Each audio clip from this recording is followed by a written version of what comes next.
This is a FarmDoc Daily webinar. I'm University of Illinois Extension's Todd Gleason. Today, farm tax planning strategies for 2022. Our presenter today is Bob Ray. He's the Chief Executive Officer at the Illinois Farm Business Farm Management Program. And they work closely with the College of Agricultural, Consumer, and Environmental Sciences and the Department of Agricultural and Consumer Economics.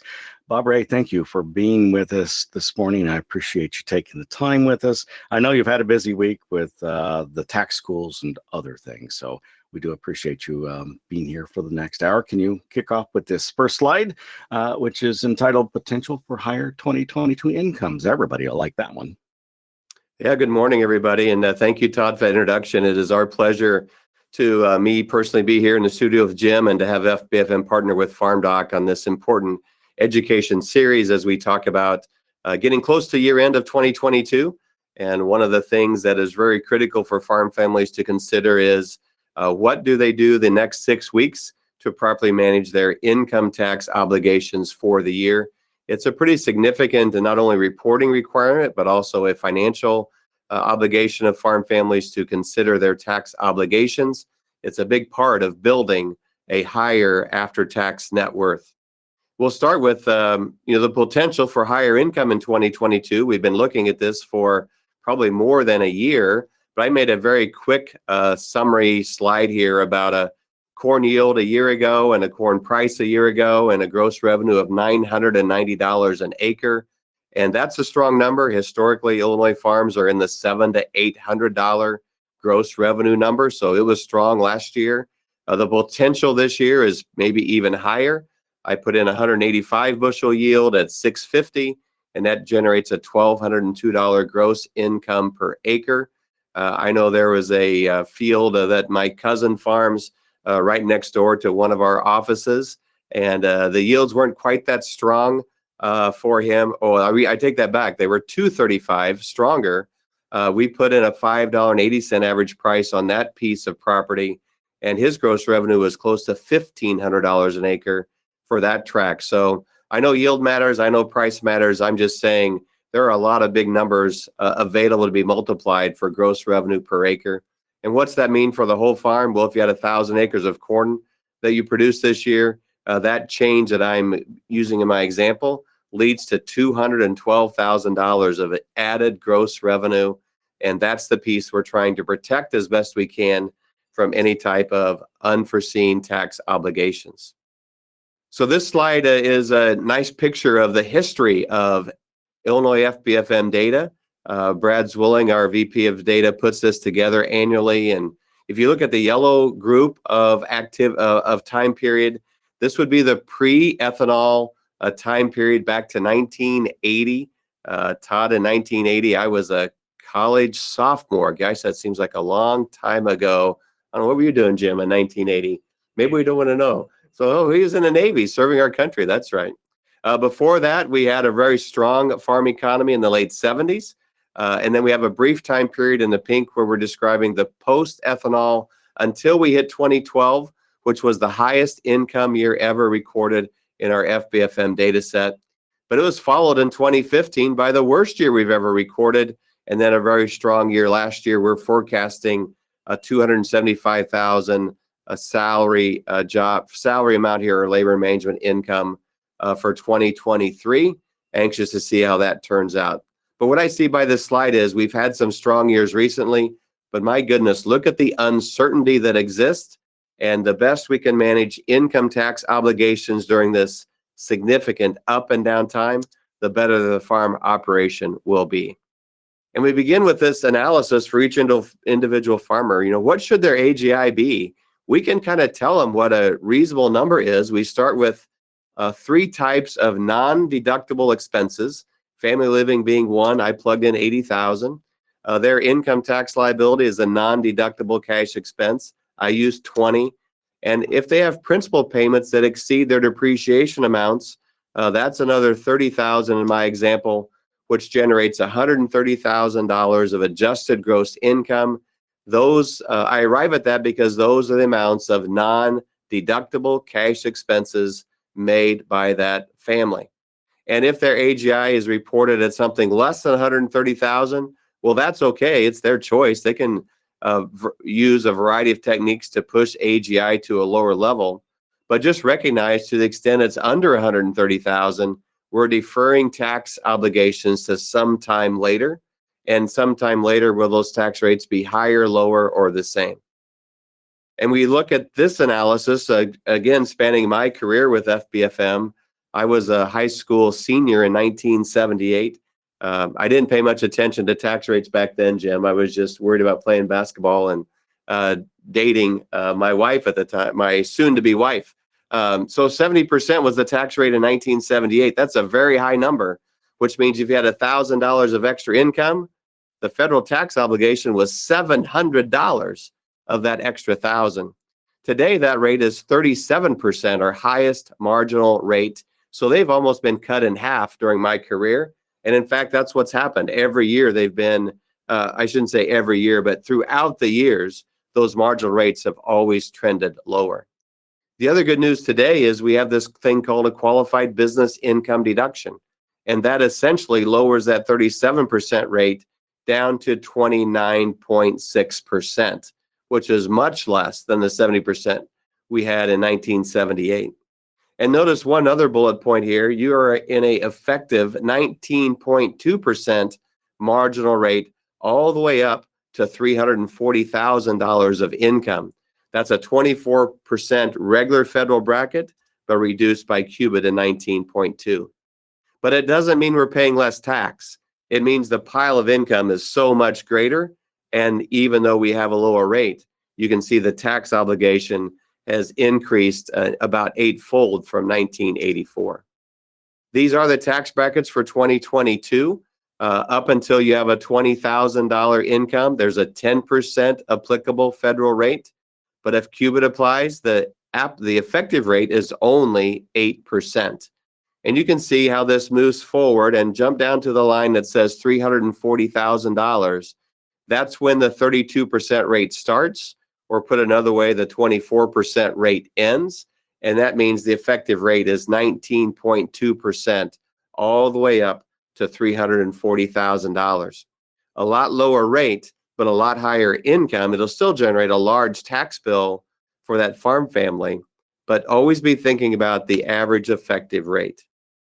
Let's describe this CUBID thing that makes this so attractive at the moment. It's a 20% deduction when you have a qualified business income activity. A Schedule F filer certainly meets that test. A Schedule C business activity certainly meets that test. You have a 4797 sale of equipment that produces an ordinary business gain, meets that test of a 20% tax deduction. If you have farming activities through a partnership or an S corporation, those also are going to pass through and be eligible for this qualified business income deduction. It has some limitations. It can't be any more than 20% of your overall taxable income minus any capital gain income. We'll show you in a bit that capital gains get a more favored tax rate. So for the CUBID to apply, we pull those out first. If you have carryover losses or carryover CUBID losses, those are not going to generate a CUBID deduction for the current year. And if you have sales to an ag co-op, you have to look through another calculation and be sure that the CUBID isn't limited by 9% of your income or 50% of your wages paid. And then one final exception, if you have a really high income, and for this year that's about $360,000 of income, then the CUBID could be limited, but there's ways to kind of grab it back. But if you have a higher income person, the CUBID might disappear. One other keynote we'll describe in a little more detail. This is only good through 2025. Started in the Tax Cuts and Jobs Act in 2017. Those were signed the day before Illinois played Mizzou in the bragging rights game in December. And that seemed like a long time. These would be in effect for 8 years. Well, we're over halfway through that 8-year period. And we'll talk today about some things that are expiring in 2025. We have a question that pops up. What about 4835 crop share landlords? Yes, if they are actively engaged in this activity, and this is a trade or business activity they have some participation in, it's going to be eligible for the qualified business income deduction. If they're a crop share landlord and live in LA and never come to the farm and only cash a grain check once a year, probably not going to qualify to have enough trade or business activity. But most of our retired farmers easily going to meet that test and get the deduction. Let's move to depreciation. Just a reminder of what exists today for 2022. Some very favorable large 179 deductions are available to our farm taxpayers. $1,080,000 is the maximum amount that can be used as a deduction on that individual's tax return. If they spend more than $2.7 million, we start to lose that 179 deduction. So it works great if you're spending in that $1 million to $2.5 million range. If you've had a major project of a grain bin system or a major tiling project, livestock buildings being constructed, in those conditions, you might not get the full 179 deduction. We also have the 100% bonus depreciation. This is the last year for that. Next year, there's only an 80% bonus depreciation deduction, but we do have 100% left for this year. It's a broader group of assets than the 179 group allows, mostly because the bonus can include a lot of farm building assets like machine sheds. For both of these transactions, you have to watch related party acquisitions because those don't qualify. If father sells to son, they're not going to be eligible for bonus depreciation, the son as the buyer, nor available for the 179 deduction either. But new and used things do qualify, but they have to meet this placed in service test.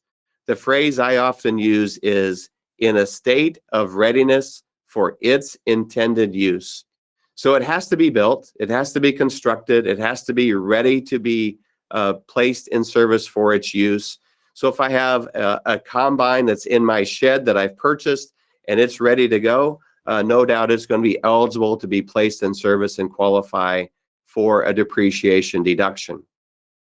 If the tractor I've purchased is still being manufactured in the factory on December 31st, that's not going to meet the test, and I'm not going to get a depreciation deduction in 2022.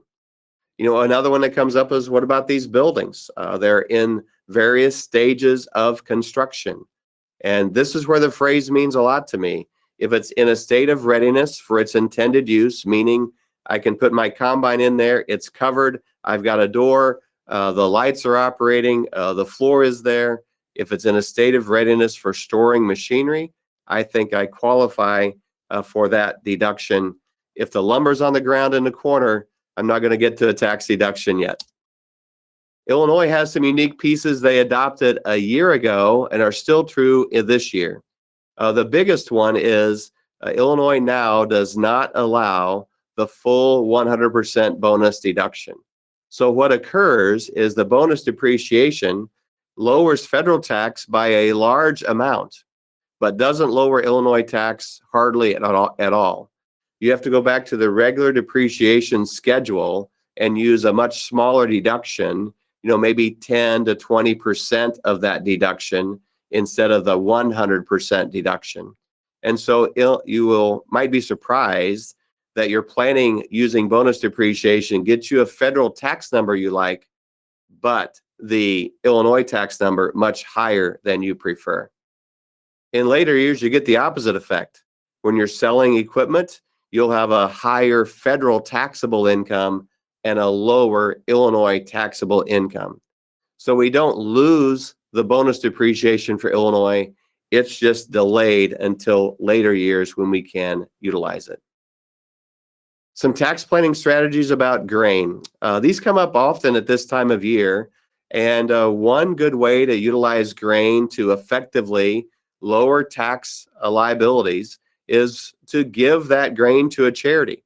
This saves federal, state, and self-employment taxes.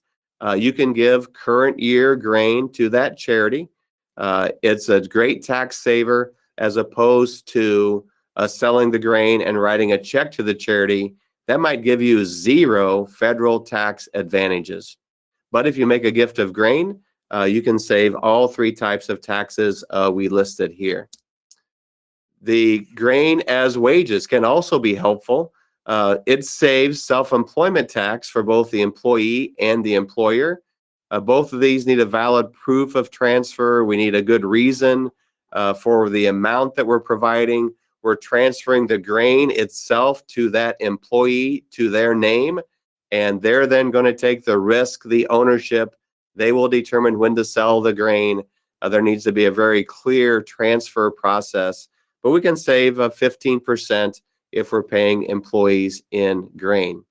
And if you're an employer who's subject to federal or state unemployment, grain wages can avoid that tax obligation as well. Another grain-related activity is utilizing CCC loans. Here we're talking about generating taxable income. We can generate cash to take these loans in. You can treat these as loans that are not taxable, or you can treat those as income that is taxable. So often in my career, I'd use these when we have the need to generate taxable income, because we don't want to sell grain at the moment, but we can take a CCC loan. It can generate cash for cash flow to pay prepaid expenses, but it can also be treated with flexibility as either a non-taxable loan or, in the alternative, as a taxable grain receipt. So it gives you some flexibility on generating cash and whether you take taxable income or not. Another good strategy with grain is to establish, I should say here in the slide, several multiple deferred payment contracts. This gives you flexibility to move income from 22 or 23. Generally, deferred payment agreements are going to be taxed in 2023 when the cash is collected. And that's the reason we set these up, is to defer that revenue to the next year in 2023. However, there is an option when you have a deferred payment agreement to elect out of that tax treatment and instead move that income into 2022. And you don't have to make that decision until you're preparing the tax return in February, March, or April of 23. And if you found there's a big depreciation deduction you'd like to use, or prepaid expenses were higher than anticipated, you have one option here to move that January 2023 income back into 2022 as taxable income. It's a great flexible opportunity. We have another question about bonus and 179 deductions. Purchases of pickup trucks and heavy SUVs, do they qualify? They do. They have to have a minimum weight of 6,000 pounds of a gross vehicle weight rating.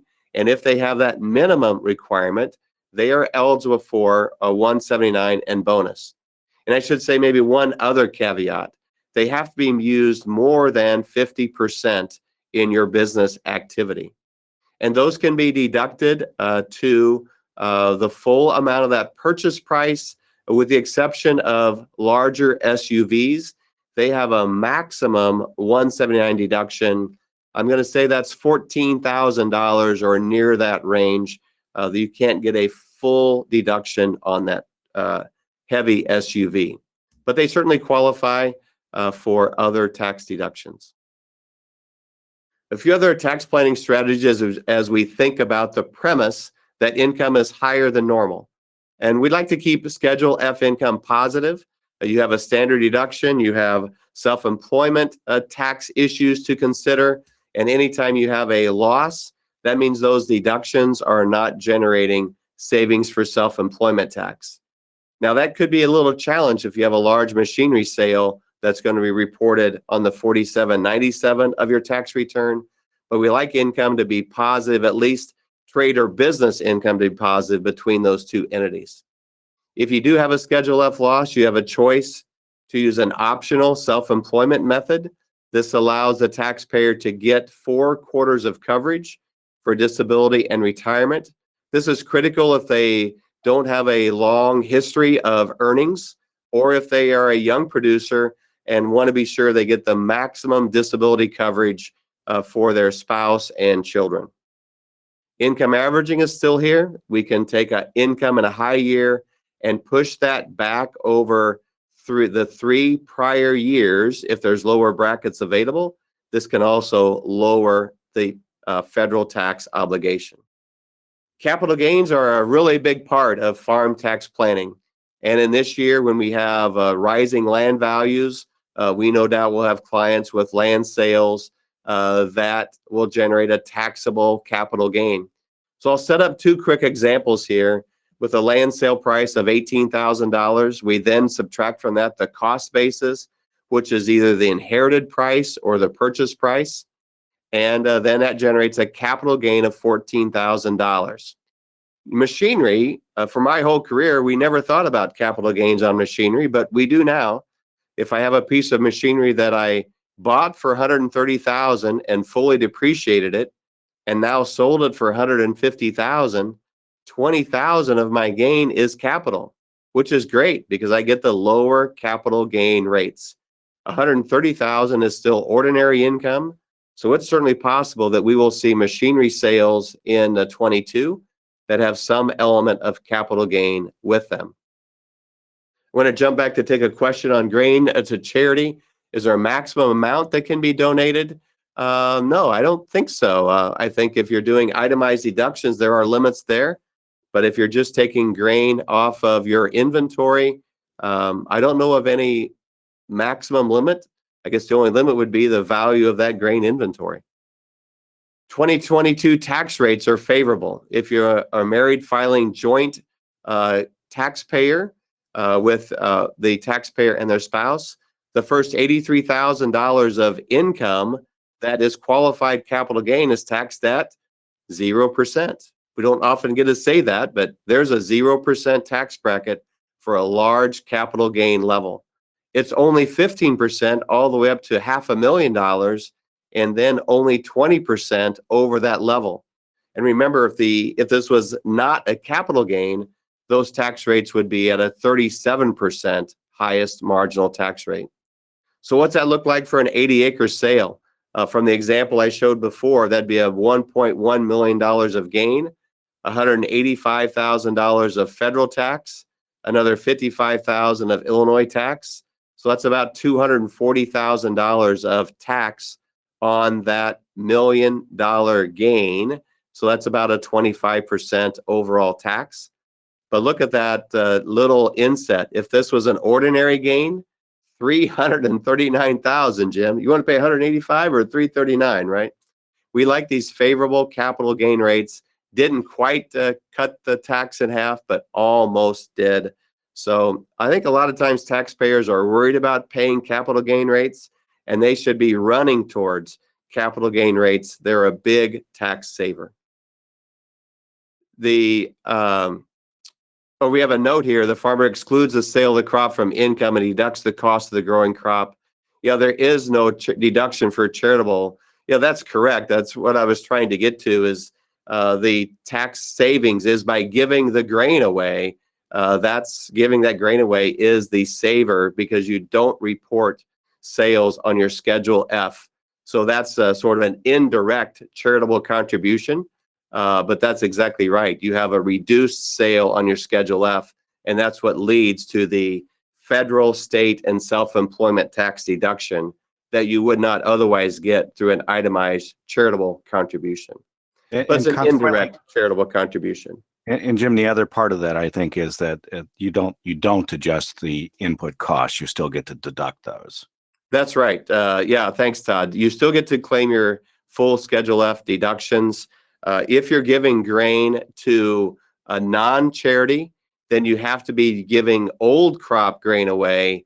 If you don't do that, then you do have to reduce your cost of production. But gifts of grain to charity, you get to keep your cost of production as a Schedule F expense, but you have a reduced Schedule F gross receipt. Yeah, thanks for clarifying, Todd. Income averaging, just a couple more bullet points about this. This can be a pretty sizable saver, but it's not as big a saver as maybe some farmers might think. So here's the way it works. It's a 3-year look back from 2022. You look back to 21, 20, and 19, and it's a mathematical computation that occurs on your 2022 tax return. It moves higher income, meaning let's say 37% bracket income, back to unused lower brackets in 21, 20, and 19. So Schedule J is the form we use to do this math. You don't amend or open up those 3 prior years. We just do mathematical calculations, and effectively allows a 37% tax rate to be taxed at 12 or 22%. Well, that's true if those buckets were available in those 3 prior years, or whatever lower tax rate bucket might be available. You can reach back and fill that up on your 22 return.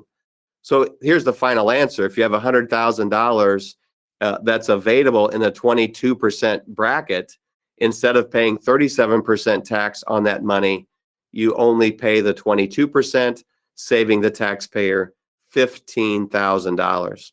And I know from my career, income averaging was always a tool that we used, and it often saved, $3,000 to $10,000 amounts. I think sometimes people expect it to be a tens of $1,000 tax saver, and it's usually not that big of a number. But still, it's a pretty sizable advantage.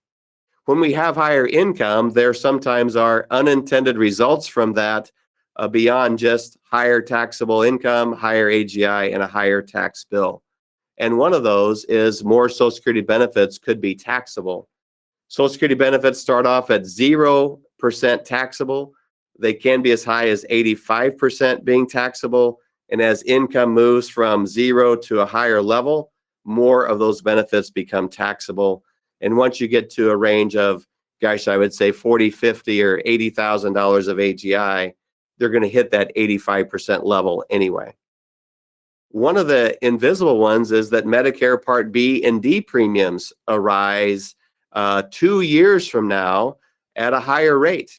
So those Medicare Part B and D premiums that those over 65 are paying are set at a standard rate in the $150 a month range approximately. And when higher incomes occur 2 years from now, the IRS will look back and say, your Medicare premiums are going to go up because 2 years ago your income was high.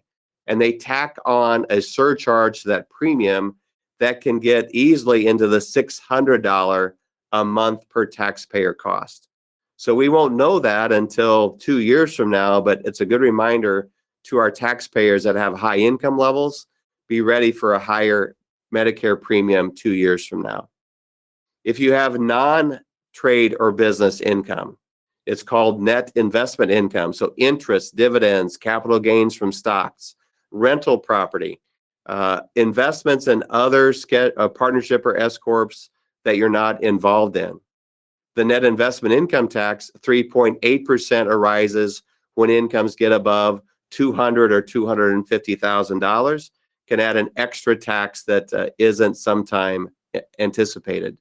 The same thing for an additional Medicare tax. A 0.9% tax applies when your business income gets above that $200,000 or $250,000 threshold. It's just the opposite of the net investment income. The Medicare tax is a trade or business activity that you're involved in. Schedule F filers would be one of those. But both of those can add a little bit to the income tax obligations of the taxpayer. And if incomes get too high, you can have a reduced qualified business income deduction, because once you get above $360,000 married jointly, that income starts to disappear. You can bring it back if you've paid wages and have investments in property, but the initial planning point is high incomers start to lose that CUBID. Our question is, can a Form 4835 income be averaged back? Absolutely. This is farm income that absolutely qualifies to be placed on the Schedule J and lets that net income be spread over the 3 prior years. after the end of the year. Everything closes December 31. That's where we're planning right now to get the best answer that we like for our year end in December. But sometimes things didn't work out as we intended, or we got a bigger K1 from someone, or we didn't get a capital purchase completed because it wasn't fully intended, fully in a state of readiness for its intended use. But there's still some things we can do after December 31 to help. One of those, if you have crop insurance receipts during 2022 for the 2022 crop year, those can be deferred to the following year if you are a cash basis taxpayer. Not all types of insurance claims qualify for that, but many do. But it's something to look at as a potential movement of income away from 22 into 23. If you want to build income back into 22, here's where you make that election out of those installment grain sales, and that will let you increase 22 taxable income even though you didn't receive the money until January of 2023. There's a caveat there. In 2023, don't add that income in again, only pay tax on it once. If you have higher income, this is the time to look at your depreciation schedule. Is there a piece of equipment that was acquired through dealer financing and it didn't hit your depreciation schedule because you didn't write a check for it? Is there a farm purchase that has buildings or grain bins or tile on it that didn't get included in a depreciation schedule? This is the time to visit between the tax preparer and the taxpayer and make sure there's not something missing on that depreciation schedule. There's an opportunity to catch all those up in 2022. If you find things that have been omitted, you can get a catch-up deduction on your 22 tax return. Schedule J, we described that. That's something that can happen again after year end. Look to see if there were expenses that were paid with vendor financing, meaning they got paid with a retail lender and didn't hit your books as an expense because that was done directly with that retail lender. And you have options to contribute to health savings accounts, IRAs, and SEPs well beyond after the end of the year, and still treat those as 2022 tax deductions. Well, this is kind of getting back to the question that we had. How do we improve the itemized deduction value? Well, one is to give donations of grain that we've described, because that moves them off of your itemized deduction list and really makes those a Schedule F tax benefit. You can bunch deductions every other year. And granted, this has less of an interest than we used to have because our standard deductions are much higher today than they used to be. But if you want to gather your cash contributions, gather real estate tax payments, maybe gather medical expenses together, try to pay as many of those in 2022 as you can, knowing that you won't have as many of those for 2023. And maybe you can itemize in 2022 and 2024. If you have a IRA account and you're over age 70 and a half, you can take money directly from your IRA and pass that directly from your IRA trustee, meaning from your brokerage account, to that charity. That keeps that income off of your 1040 tax return. You don't get a charitable contribution either, but I don't need one because I don't have any income to report. So taking money directly from your IRA to a charity, one other way to improve the itemized deduction value, because you get them off of that Schedule A and you get them directly on your tax return. And then pass-through entity taxes. We're going to talk about that a bit more in the next couple of slides. But this allows the state income tax for the individual to instead be paid by the entity and gets treated as a business expense. And although I'm saying on this slide we're improving our itemized deduction value, we're doing that primarily because we're getting things off of a personal tax itemized deduction schedule and onto a business schedule. Well, a little bit about this pass-through entity, which has been probably the hottest topic we've gotten questions about during the first two rounds of the tax schools as well. This was new in 21, and it's almost too good to be true, but it's the right answer, and it works. There is a federal IRS notice that opens the door to make this happen. There's a Senate bill passed by the Illinois legislature last year that fully makes it acceptable in Illinois. And for the first time ever, we're able to treat individual income tax cost as a business expense. And it works like this. Let's take a partnership that has a $200,000 income amount. The flat tax rate for Illinois for every individual is 4.95%, which means that individual would have a $9,900 Illinois income tax liability. And before 21, probably not a tax deduction at all for that amount of money. Maybe they didn't have the full $10,000 limit on their Schedule A itemized deductions, but most people can have a big part of that, if not the full amount. So there's really limited or zero benefit if this tax was paid by the individuals. But if we pay it by the entity, we have a brand new federal tax deduction. And what happens? It lowers that individual's taxable income by that $9,900 amount. And if they're in a 22% federal tax rate, we save $2,178 of federal income tax simply by having the business entity pay the tax instead of the individual pay the tax. Now, for an CUBID activity, that tax benefit gets reduced by 20%, so it's only a $1,600 value, but still, it's a big benefit for our federal income tax deductions. Illinois doesn't let us take that same deduction, so we add it back to Illinois. So there is no Illinois income advantage or Illinois tax advantage to this PTE, but there is a substantial federal tax benefit. And in 2022, some entities will have 2 years of these deductions reported because they probably paid all of the 2021 PTE in March of 2022. We were allowed the first year to make all those payments at once. But now in 22, we are supposed to be making estimated tax payments.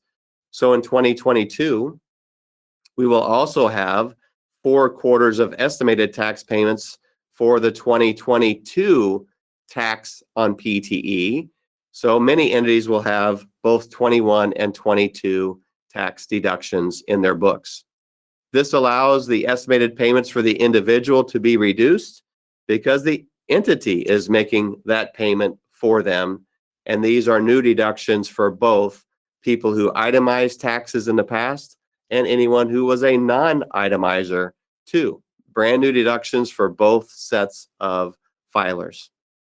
It also treats our resident and non-owner residents exactly the same because they don't have to treat these differently for pass-through withholding amounts, and there's no need to give distributions to non-residents different than residents because the business is paying the tax for everybody.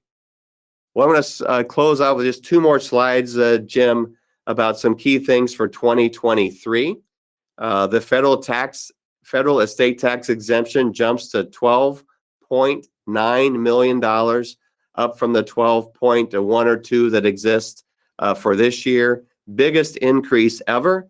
Why? Because all these things I'm showing you are adjusted for inflation. The Section 179 deduction up to $1,160,000 and $80,000 jump from our current year number. The top of the 22% tax bracket is $190,000 in 2023. This year that was $178,000. So a pretty big jump. You get another $12,000 taxed at 22% instead of 24%. The standard deduction for joint filers, for all filers, in fact, goes up. But here's the new number for married filing joint filers. And I should have said that for the tax brackets too. All types of tax brackets have a higher level at a lower tax rate. Many of our farm clients utilize gifts throughout the year. And a couple of years ago, that was a $15,000 limit. For 2022, it's a $16,000 limit. And for 2023, it will be a $17,000 limit. All of these amounts higher than before because of applying inflation indexing amounts. In my final slide, I want to talk about some things that are ending after 2025. So we have 2022, then only 23, 24, and 25 to take advantage of these things before they are scheduled to sunset. Will new legislation keep those alive? Who knows? And we're not even sure what the elections told us on Tuesday yet. So we don't know, but these are scheduled to expire. My point is, we probably should be taking as much advantage of these as we can. The CUBID disappears. The tax brackets used to be 15% and 25. Now those are 12 and 22. The highest bracket used to be 39.6. Now it's 37. The child credits used to be $1,000. They're now $2,000. Those are scheduled to revert to the lower level. The standard deduction was $12,000. This year it's $25,900. That's scheduled to revert back to the lower level after 25. And here's a big one. The federal estate exemption moves from the almost $13 million in 23 down to $5 million plus some indexing for inflation to catch up. The guesses are that's in the $6.5 million range, not the $13 million we presently have. So lots of interesting things that are available for your tax planning the next 6 months or next 6 weeks until we get to year end. Be sure you're working with your tax professional. FBFM is there to help you navigate what your answers would be best for 22 and thinking about the new rules for 23 or certainly the new amounts for 23 and recognizing that some of these things disappear relatively soon. Jim, this question is an individual retired receiving Social Security and CRP payments or retired. Do their CRP payments, conservation reserve payments, escape self-employment tax? Yes, they do. This is one of the very clearly defined rules that if someone is receiving Social Security, their CRP payments are not subject to that extra 15.3% self-employment tax. If you look at, to get a little nerdy here, Jim, look at Schedule SE, where that form is, that tax is calculated. There's a very specific line that subtracts those CRP payments from that SE tax. And even if you're a Schedule F operating farmer, same thing applies for those folks too. Todd? If you have more questions, and they are coming in, go ahead and put those in the box. We'll get to them soon enough. We would like to take a moment to thank our FarmDoc sponsors. They include the TIAA Center for Farmland Research. That's right here on campus in Mumford Hall. Bruce Sherrick is the director there at farmland.illinois.edu. Compeer Financial, of course, Corteva AgriScience, Farm Credit Illinois, the Illinois Soybean Association, FS Growmark, and the Illinois Corn Growers. Thanks to all of them for sponsoring the FarmDoc team. The educational partners include FBFM, which Bob Ray is the Chief Executive Officer of, and we've been hearing from today during this presentation, along with University of Illinois Extension and the Department of Agricultural and Consumer Economics here in the College of Agricultural, Consumer, and Environmental Sciences. We would like to thank you for joining us today and remind you there are a couple of things that you can really do to stay up with the FarmDoc team. Visit farmdocdaily.illinois.edu. And if you'd like to see all of the kinds of webinars that we produce in some 5-minute videos and other things, it's pretty simple to do. You can go to down there in the right-hand corner, youtube.com/FarmDoc video. And if you want to subscribe, it's at FarmDoc. You changed things on me just a little bit, Jim. I didn't realize you had done that. But youtube.com/I believe FarmDoc video if you want to watch them directly. But it might be easier just to subscribe to them at FarmDoc now that we have handles on YouTube. That has put into place. One other item before we get to the next set of questions. If you'd like to come to campus on the 21st day of November, the FarmDoc team's winter meeting season kicks off with the Farm Assets Conference.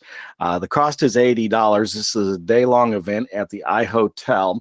You can find all the details on it in the FarmDoc Daily website, in webinars, in upcoming, but it's really an event.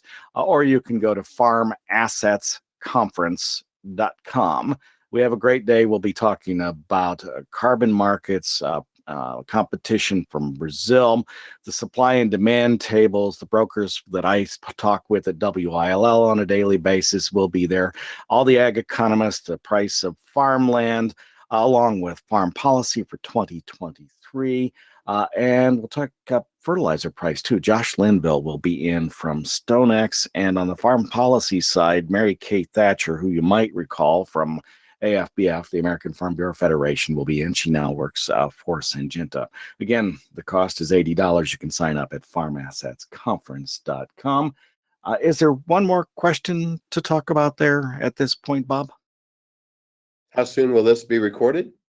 They should be available by 5 o'clock today. Yeah, Jim's typing it in. By 5 o'clock today. I'm sorry, I didn't read through it. I was busy. There is one other question that just popped in as well. I'll read through that one for you. So they asked, do pass-through entities benefit from Schedule J's?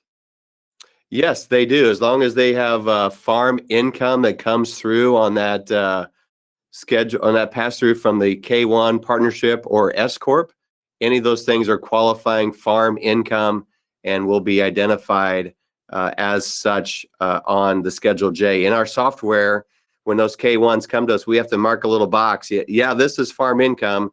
Use it for income averaging, but that net income is the same, goes to the Schedule J the same as your Schedule F. Also, if you have a machinery sale in a 4797, that's going to get there too. It's a pretty powerful deal.